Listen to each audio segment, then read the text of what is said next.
Hi, how you doing? Well, like much of the cold climate gardeners in Canada and the northern United States, we have not been having a very nice June at all. It's been cold, it's been windy, it's been really cool nights, and the garden, some of it is struggling and some of it is looking great. So I know it hasn't been too long, probably about 3 weeks since we've had a little walk about the yard, but I thought I'd show you today what is doing well in the middle of June in this cold, windy environment, and what is not doing so great or has a little bit of struggle. My name is Sharon, and I garden on a large yard in a small town in east central Saskatchewan, Zone 3. Welcome to my Sask Garden. There is a benefit to cool and cloudy weather, especially when that comes along with a little bit of rain or a little bit of moisture, and that is that the perennials that may be up and blooming don't bloom out very fast. You do get a longer bloom when you have that cool and cloudy weather, and so you do get to enjoy them for a little bit longer. There are perennials that need warmer temperatures to get going, warmer soil temperatures to get going, but once they're up and growing, generally, unless the temperatures get really cold, generally they're okay with whatever the weather throws at them. Annuals can be a different story. Some of them definitely do like heat and will languish a bit, or even turn a little yellow, or the flower color won't be as nice because of lack of sunshine. But I usually don't find that with the perennials nor with the shrubs. I find that although things are a little late this year because they got going a little late, they are blooming nicely. Everything is blooming the way it should be, albeit a little late. The vegetable garden will go through a bit of that as well. That's a little different. Some of the vegetables I'm growing definitely do need the heat, and it's a bit of a struggle with them, but we'll go through that as well. We're going to start here in the gravel garden, and the reason for that is because these perennials popped up normally, even with the cool spring that we had. That 3-inch gravel mulch that I have over top of everything here essentially, warmed up the soil on time or faster. Everything drained very well after the snow melt. The ground warmed, and I just noticed that everything was growing here before it was growing anywhere else in the yard, regardless of the other kinds of mulch that were happening, except for the rock garden, which acted very similar. But overall, I did find the gravel garden to be fairly on time, and I have plants that are blooming on time in here. And the first thing that we have going on here is pink dawn salvia. This is from the Color Spire series of salvia. It's a proven winner variety. And I have 4 colors now from this Color Spire series. They all perform beautifully. Now, these are only in their 2nd year. I planted them last year, but I planted them last year as quart size, and I also found them on clearance at the end of the season. So I think I got them for $5 each. They're, I think, growing beautifully, and I do love the blossoms on them. They're a nice light pink with, the unopened blossoms are purple, so they kind of give that two-toned effect. I quite like them. I don't think they're going to flop. They probably will act very much like the Back to the Fuchsia color that I have, which I'll show you in just a second, also blooming now. But I'm very, very happy with these pink dawn salvia. Just a little bit of a close-up there. And I'm going to say that they're probably about 16 inches tall with the blossoms. And this one, also planted last year, is called Violet Riot, also in that Color Spire series. This one looks very much like any other Nemorosa, Salvia nemorosa, that you would plant. I'm not seeing anything real different about it yet, aside from the fact that it probably will not have that flop factor like a lot of them do, where they flop open in the center. And another plant I'm absolutely loving is this Cat's Pajamas Catmint. Again, planted last year. All of the plants in the gravel garden were planted last year because the gravel garden was just started last year. You can definitely see all the bees enjoying this plant. I'm looking for more as well. I'm very impressed with it. I'm happy with the size of it this year, the height of the bloom, and yeah, just an all-around great perennial, and that's Cat's Pajamas, Catmint. The bowl in the center is planted with portulaca. It's just a mix that I grew from seed, and Mrs. Pollock geraniums. Now I do find that for annuals in a cool garden, in a cool spring, that the geraniums tend to grow very well, regardless of what kind of geranium they are. They're growing. I've always had good success with them, even in really cold and windy days when other annuals have failed. The geraniums just laughed it off and kept on going. They sometimes will get a little bit of red tip just from cold stress, but nothing that sets them back or stops them or kills them or anything like that. I think that geraniums are a really good choice for cold climate gardeners for annuals. The portulaca is full of buds. The blossoms don't really open fully unless it's nice and hot and sunny. And I think that once we do get that, this will be just a riot of color at the bottom.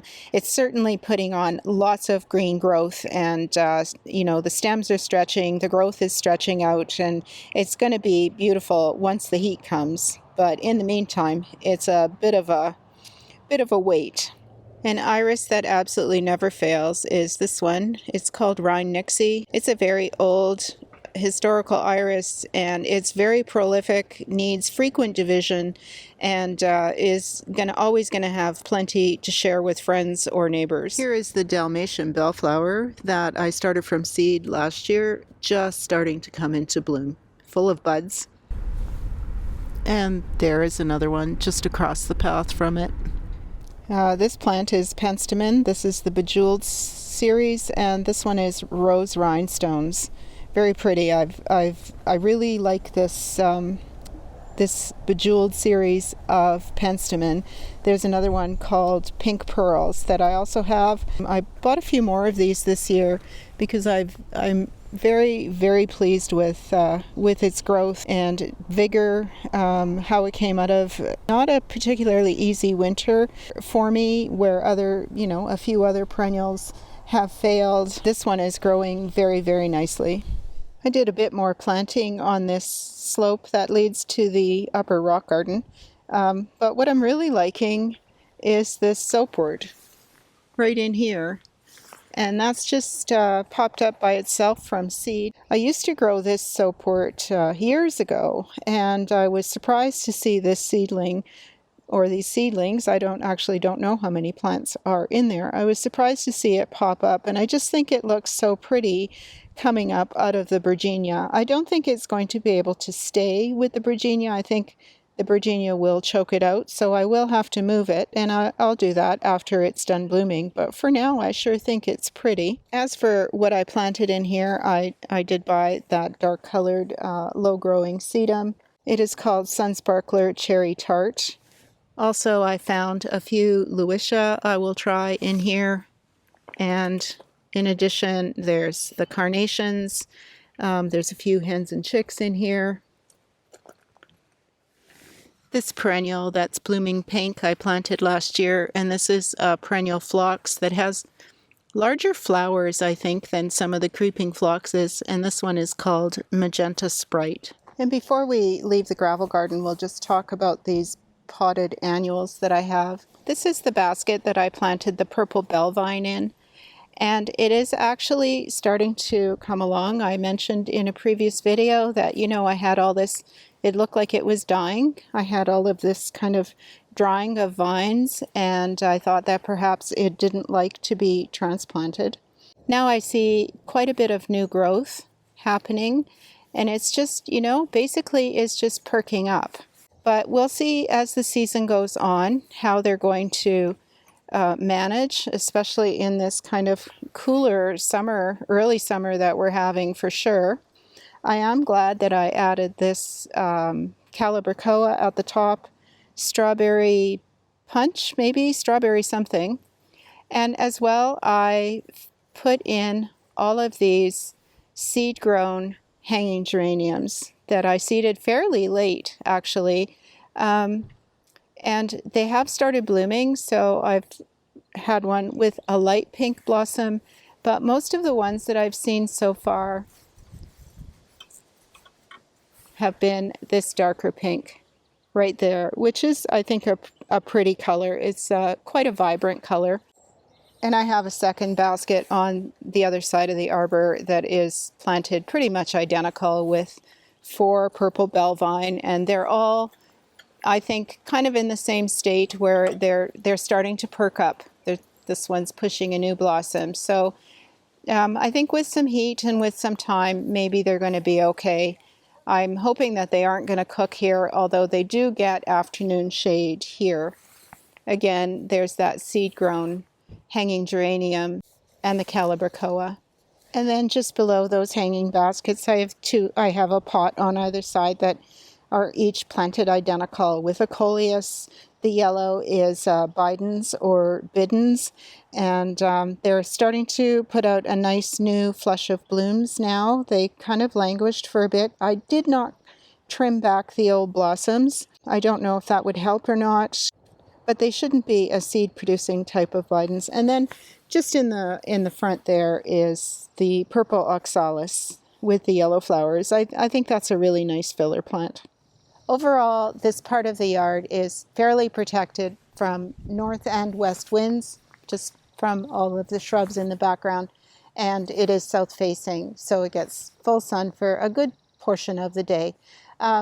So these hanging baskets and the baskets below would not have been subjected to some of the cold and brutal winds that we've had, like other parts of the yard would have been.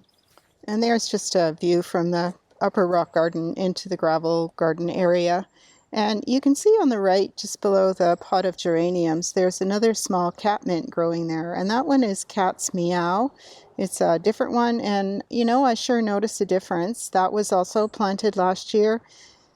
Essentially the same type of soil. I don't think the soil should matter. But that one, although it's not struggling, it's very small and just not as vibrant as the cat's pajamas. The geranium bowl that's planted there is the antique Rosalie salmon geranium, and cleaning them up helps some of the nicer blossoms come through.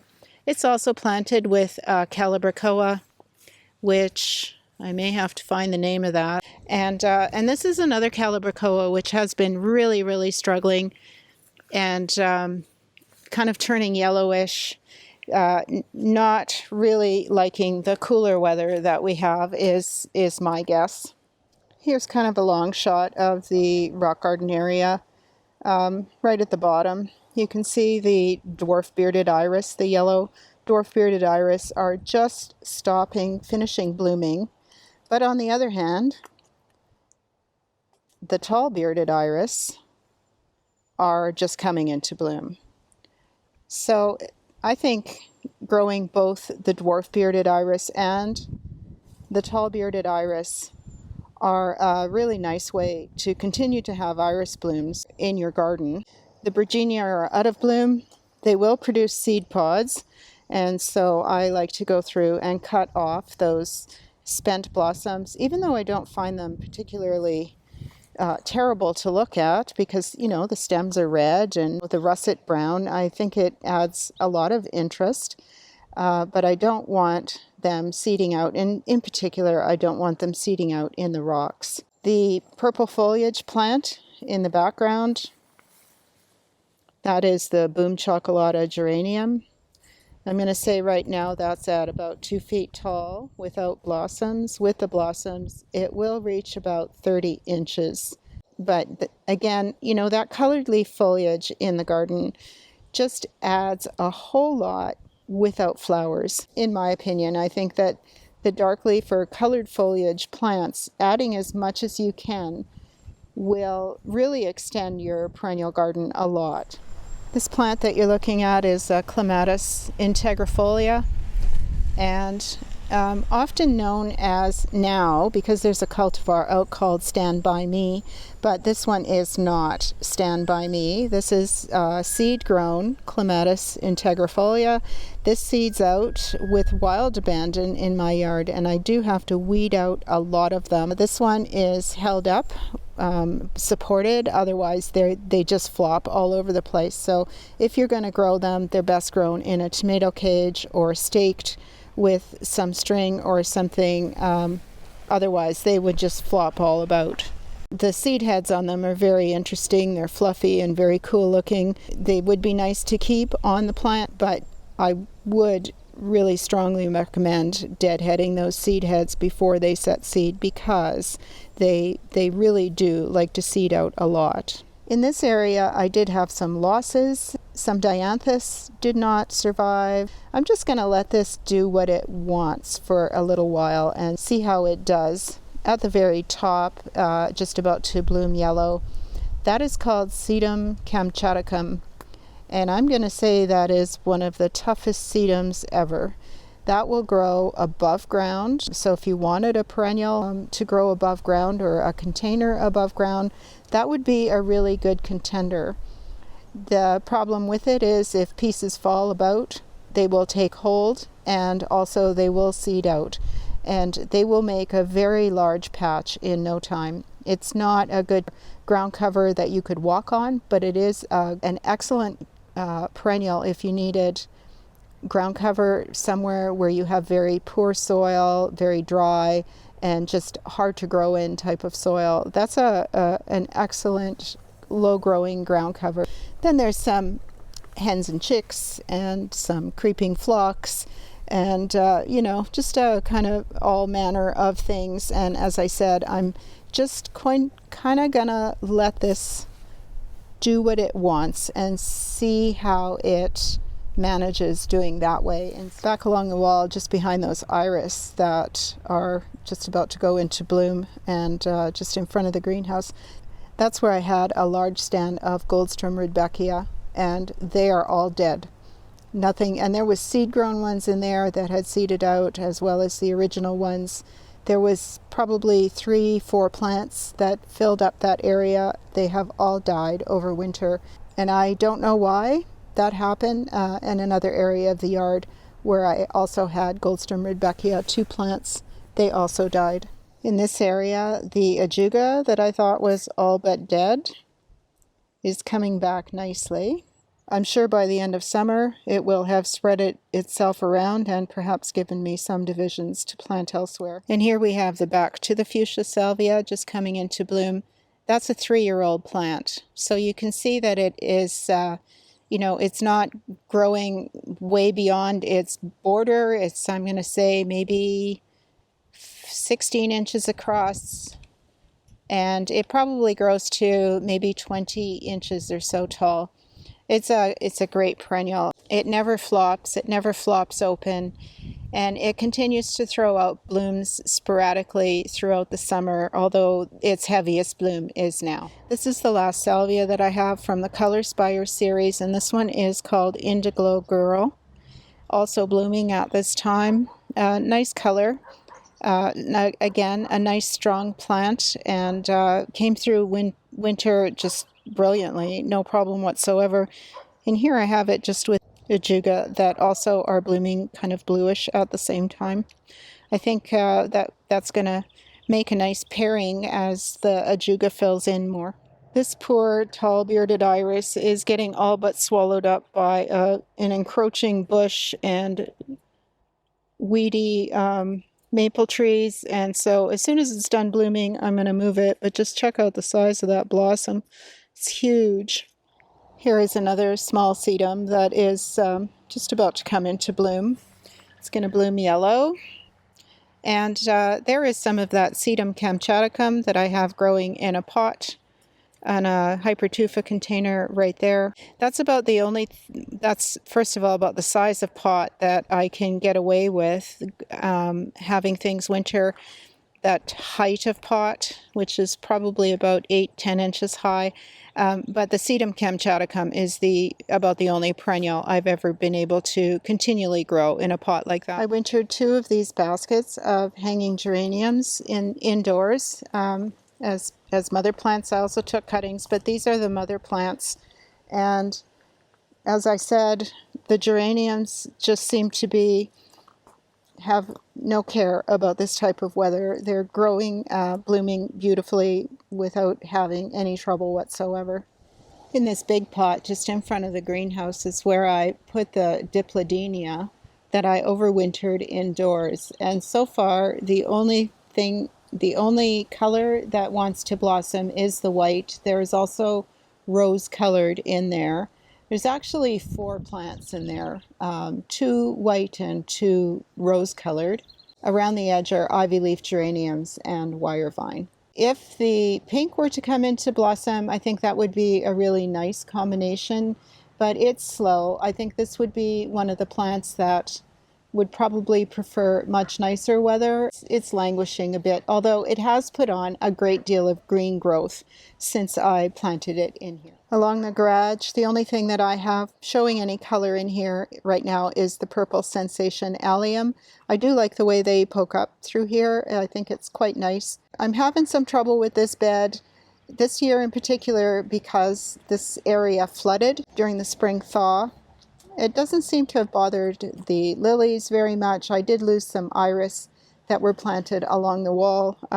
They didn't like that, although some of them are up and growing just fine. I thought this would be an excellent bed for iris to grow in, actually, because it does tend to be on the drier side.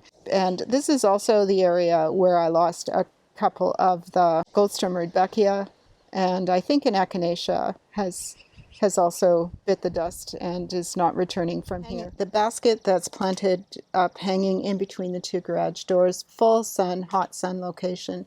And all of this dry stuff here, that is the purple bell vine. Again, I do see growth. I'm not sure.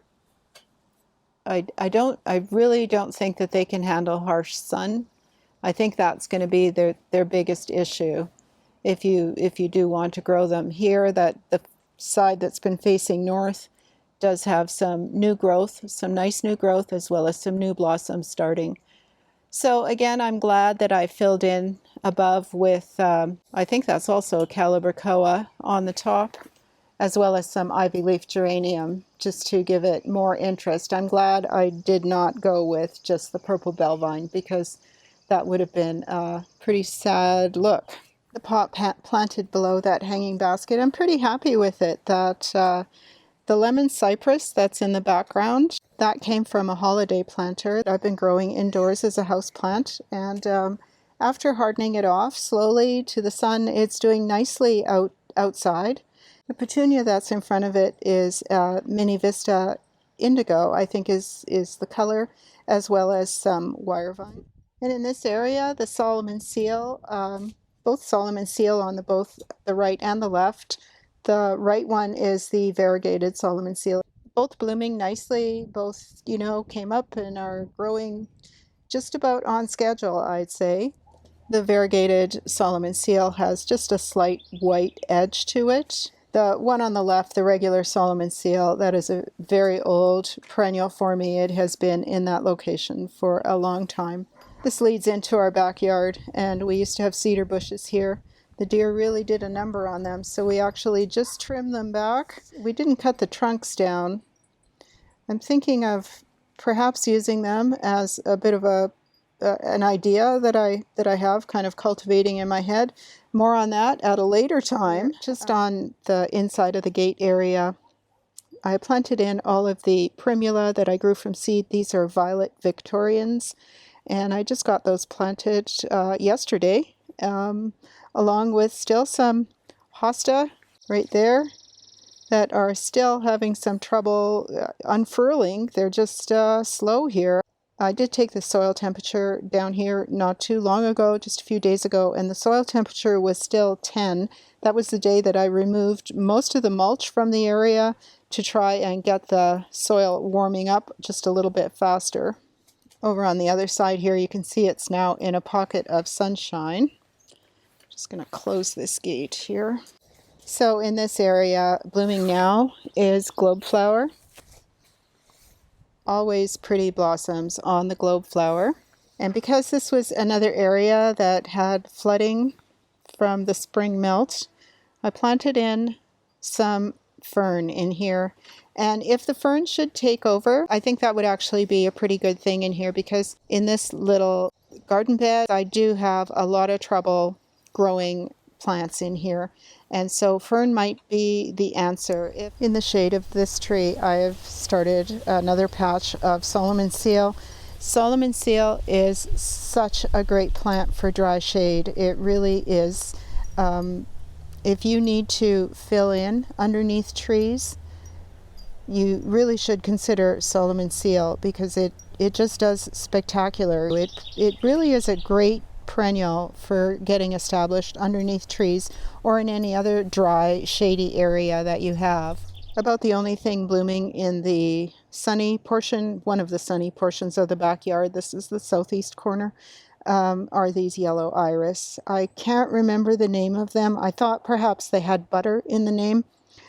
Beautiful iris, and I think that I'm probably going to be moving them over into the gravel garden area, or at least moving some of them. They are moving and encroaching into that tree peony, and they just won't develop into much under the shade of the tree peony.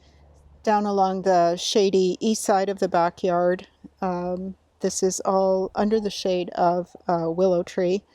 And the Martagon lilies should be in bloom. I'm going to say it's going to be at least another week to 10 days before they start showing good color.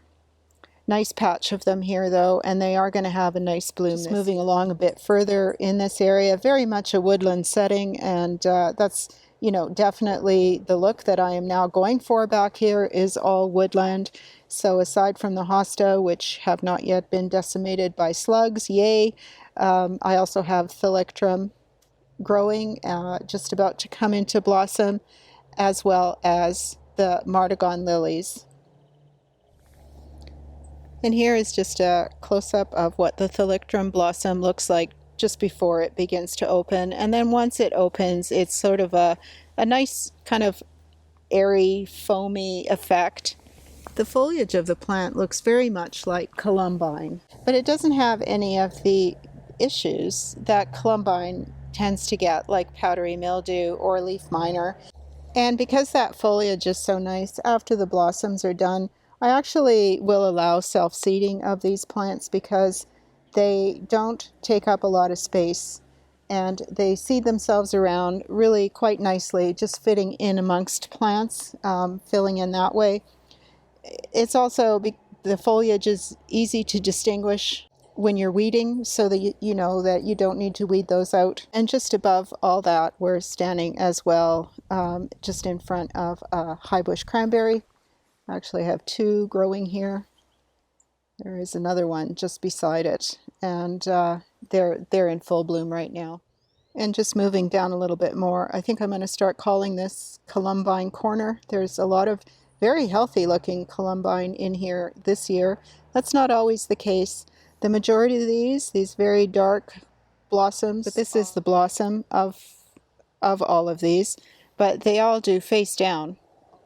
You don't really get to see that pretty face of it. I mentioned in a previous video that I had interplanted a few other, they're the Kirigami series, and they're blooming, but oh my gosh, they're so short. And they're not supposed to be that short. They're very pretty with those really long spurs. I'm glad I'm seeing the flowers above the foliage of the other plants. They should be, the foliage should be, I think, about a foot, and then, you know, blossoms on top. So I will give them another year in this area, and if that continues to happen, then I will have to move them. I also planted a yellow variety, which you can see in there just barely. And there is another blue and another yellow that were planted in here. I could see the other yellow, but I cannot see the other blue. It may be I did interplant them, you know, amongst all the others, and so it very well may be hidden uh, at the moment, and I might have to look for it. But yeah, I'll give them another year in this area. But that blue and white one I think is absolutely adorable. This area, deep inside all that foliage, is a whole lot of purple sensation allium. They sure are happy in there. The blooms are bigger than the ones in full sun. Those are in a lot of shade, and they just seem to be thriving in there. So my plan there is to really just kind of let them go wild and do as they choose. Again, in front here, there's more columbine and more thalictrum and more hosta. This area of the backyard has finally emerged and is looking quite good. I think that I lost only 2 heuchera. One of them was the silver gumdrop that I lost last year in a heavy rain. It just melted after that rain. And another one is the peachberry ice, which I have not technically lost, but it is just doing very poorly. There it is right there. It's emerged, and I've moved away the mulch, and I've been trying to get it to, be happy in life, but it is just really slow. Of the heuchera that did survive winter, this one is black pearl. I think it's looking pretty good for this time of year. As well, all of those bare root astilbe that I grew last year are up and growing very nice. And this one is, I think the variety of this one is called Dressed Up Prom Dress. Late in the season last year, I also found a couple of Tiarella foam flower. I didn't have a whole lot of hope for them. I'm pretty sure I got them on some sort of a clearance. And there they are, looking quite nice. And I like the leaf color along with that heuchera. That looks nice together. So again, in this area, there's a lot of hosta. There's peonies. There's about 9 peonies that stretch across the whole back of this border. And for those of you who don't know, at the back, at the fence line, we had to take out many chokecherry trees, and that's basically why it's all empty back there. I am going to be working a little bit more on that back area this year. For one thing, I bought 2 giant fleece flower that are going to go in there, and they should eventually take up a fair amount of space. I may also add another shrub or perhaps even some narrow trees back there. But overall, this is a partly shady, dappled shade area at the front of the border, and then it moves into a full sun area at the very back. Now, the peonies themselves are looking pretty good this year. I did think that they were going to languish in the dappled shade that they get, but they seem to be doing okay. But really in here, what I've been changing it to is hosta, the astilbe, heuchera, which, I'm really trying to get growing in here. There's monkshood, there's perennial geranium, also columbine and thalictrum, martagon lilies. Here is another heuchera that came through winter great, and this one is Dressed Up Evening Gown, and this one is the good-looking peachberry ice. This plant right here is the variegated Jacob's Ladder. Planted that last year, came back really strong. It was one of the first things to pop up here after winter. And there is another one of those kirigami series of columbine, and that one is, pink and white. Also really pretty. I love those long spurs. I don't really care for columbine very much. You wouldn't know it, considering how much is in my garden. It's a love-hate relationship. I've said that many times. But I do like that kirigami. I actually, You know, if they were to stay short like that, that wouldn't really bother me too much. I quite like that. So, you know, overall, this area was, for me, it was kind of a tough area to get a handle on when the shade started to encroach and when I had to start changing things. I'm pretty happy with the way it's turning out. I think that it is turning out to be a nice woodland garden with enough color in it that it just doesn't look just green all the time. And if I could get those heuchera to continue to thrive back here, I think that will be a key to providing more color during the season as well. There will, of course, be flowers, you know, as the season progresses.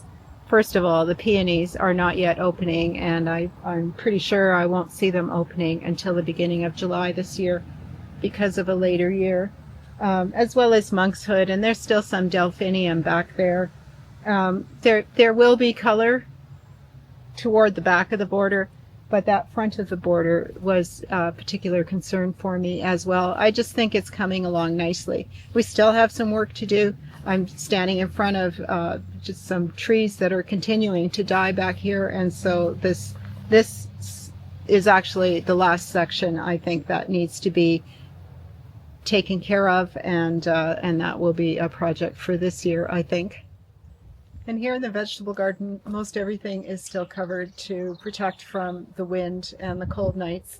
I have been taking the covers off on some of the nicer days, and we'll get them uncovered now just to see how everything is doing. I'll start over here in the corner with these salad bowls that I have, 2 large pots filled with a variety of lettuces, mostly.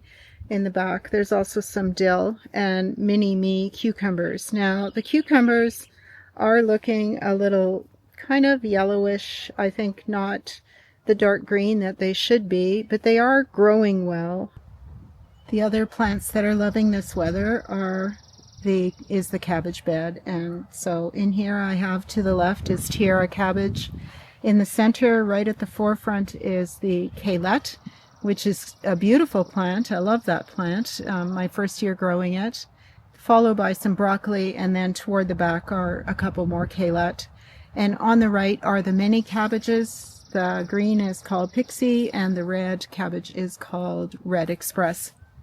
I think everything is growing really well, perhaps with the exception of the broccoli. I think it's bolting, or at least it's forming heads already. And I think that's too soon, and that they aren't going to amount to much size of head. This is a new variety for me this year, but I just think that they're not big enough yet to be producing heads. And it could be the result of that extreme heat that we had into the mid-30s at the end of May, and which was not too long after they were planted out, maybe a couple weeks. I did have the beds shaded to try and manage that heat, but you know, when the temperature is in the mid-30s, that's kind of tough to do. But overall, for the broccoli, even if they are bolting right now, you know, I can harvest those little heads, and hopefully they would continue to produce side shoots, that the plants will just continue to grow and produce side shoots through the year. Those are good too, because it just provides you with a smaller amount of broccoli kind of continually throughout the season, as opposed to great big heads that you're struggling to try and figure out what to do with too much broccoli all at once. So I don't mind the side shoots. I think they're a nice way to grow broccoli as well. Also, not caring one little bit about the weather is the onion bed. I have a lot of Kelsey planted in here. There's a few other varieties as well, but I think the majority of them are Kelsey. I did have a lot that I grew from seed. They grew well, and I landed up actually planting extra, more than I thought I would. But overall, I think that they are doing very well. And again, they could care less about this weather.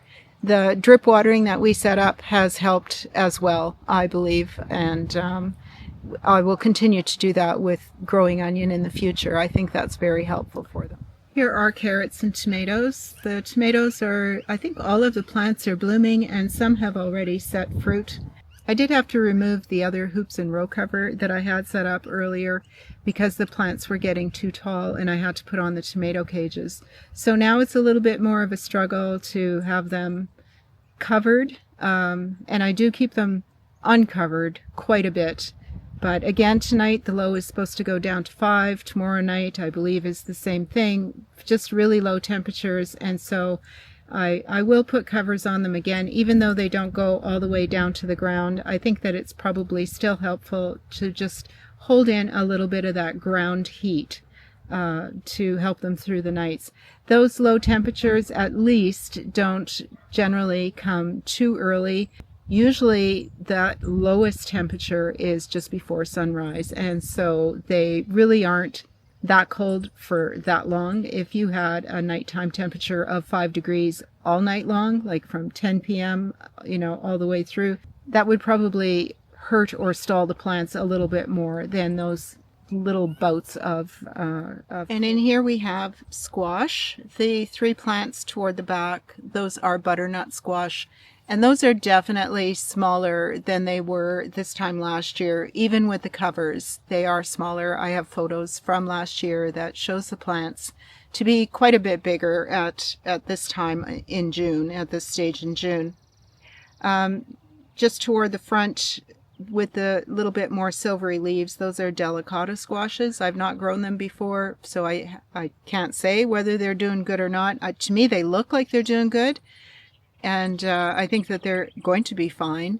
I'm sure the butternuts are going to be fine too. I just think they are a little delayed, just not quite as big and robust as they were last year. For those butternuts as well, I'm going to say that the leaf color might be a little off as well. They were a much deeper green last year. And this is the other bed that is planted identically to the other. This is also butternut squash as well as delicata squash, just on the very edge here.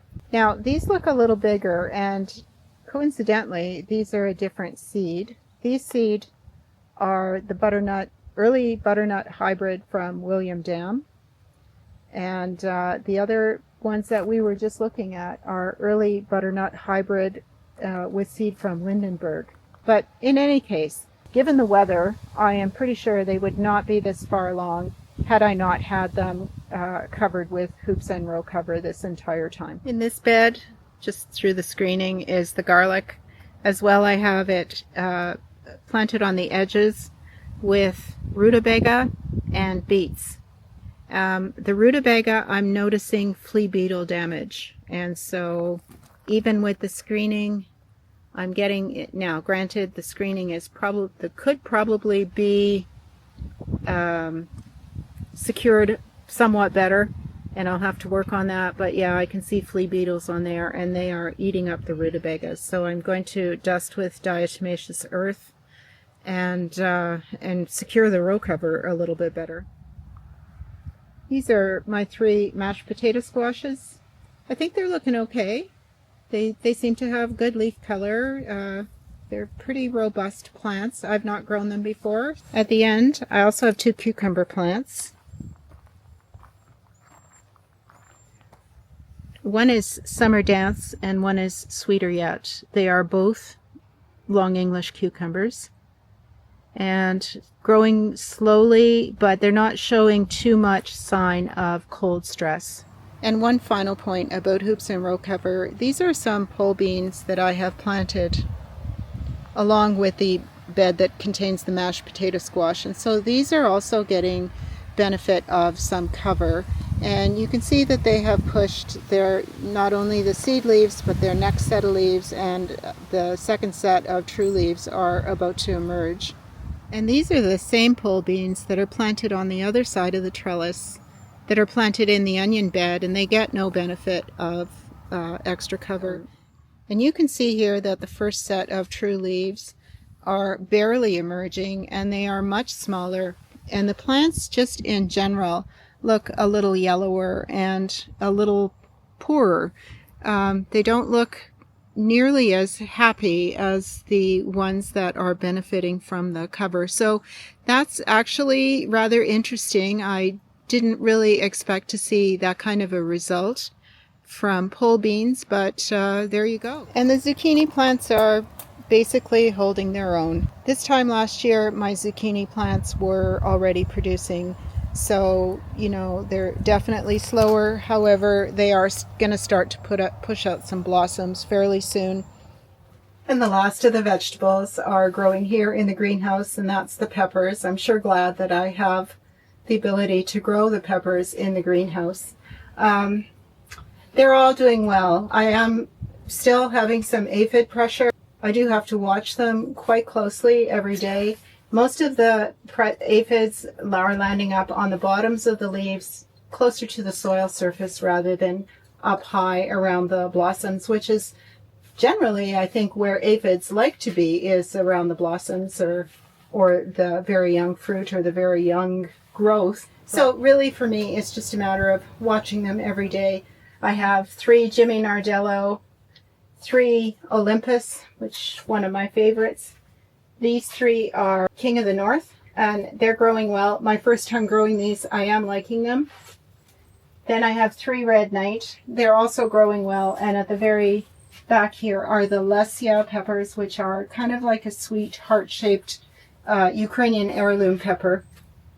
I've not grown them before, so I'm not really sure how they're supposed to grow. In my opinion, the plants seem kind of small. They're not big like the Olympus or the Red Knight. Those are big, you know, bigger peppers. Oh, and I also have one Flaming Flare, which is I think it's an Anaheim variety of a hot pepper. I've grown them before. I do like them. They're hot without, you know, be crazy hot. And they're really a good pepper for salsa or red hot pepper jelly. And that's basically the reason why I'm growing one plant this year, is just for that. So that's the state of my garden today. Today's June 19th. The weather has been challenging for sure. It's been challenging, I think, all spring, and now in almost summer. The first day of summer should be, I don't know when it's usually around June 21st, isn't it? So we're coming up to summer, and it's still just not great. Not great growing weather for sure. It's good working weather because that keeps you cooler and it keeps the bugs at bay. The mosquitoes are out quite strong on a calm evening. You can sure go out and get bitten up pretty quick. And so when it's windy, that at least keeps the mosquitoes at bay as well. So thanks very much for hanging out with me today. I always appreciate you taking the time to watch this video. And I hope you enjoyed it. And if you did, maybe hit those buttons down here for me. There's a hype and there's a thumbs up. And while you're at it, hit that subscribe button.